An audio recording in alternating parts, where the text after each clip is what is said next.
Hello မင်္ဂလာပါ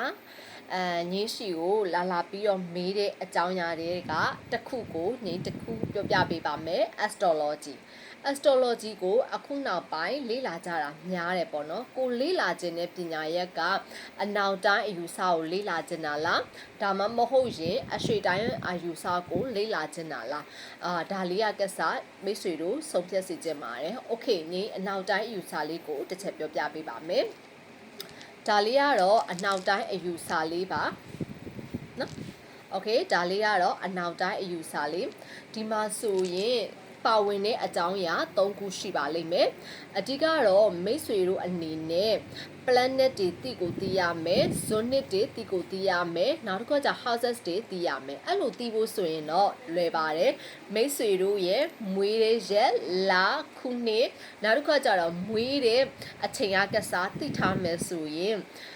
ညီတို့ website ထဲမှာတွားကြည့်လိုက်တာနဲ့မိတ်ဆွေတို့ရဲ့ sun sign ကပါမိတ်ဆွေတို့ရဲ့ moon sign ကပါမိတ်ဆွေတို့ရဲ့ rising sign ကပါဆိုတာကိုအသေးချာလေးသိရပါမယ် Okay သိသွားတာနဲ့ညီတို့မရသေးပါဘူးဒါတွေမှာ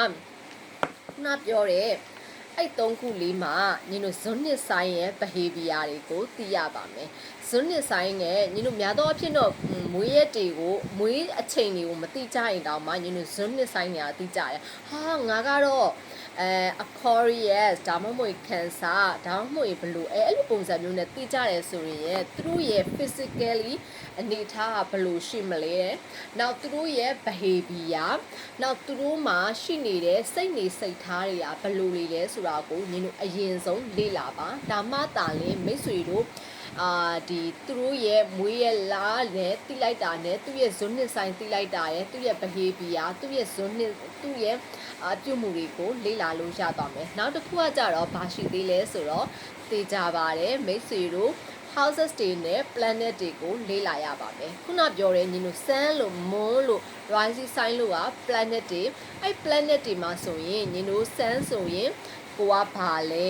မွန်းဆိုရင်ဘာလဲအဲ့ပေါ်မှာမူတည်ပြီးတော့ထပ်ပြီးတော့လေ့လာရပါမယ် Okay မရှုပ်သွားပါနဲ့နော်အဲ့ဒီခါမှာဆိုရင်ညီတို့ houses တွေရှိလာမယ်ကိုကဒီပထမဆုံးအိမ်မှာရှိရလားဒုတိယအိမ်မှာလား12အိမ်ရှိတဲ့ဟာမှာအဲ့12အိမ်ရဲ့သဘောတဘာဝကိုလေ့လာရပါမယ်ဒါတွေကတော့ညီပြောနေတာကအများကြီးဖြစ်ကောင်းဖြစ်မယ်ဒါပေမဲ့အနှစ်ပြန်ချုပ်လိုက်ရင်တော့ item 3ခုပဲဖြစ်ပါတယ်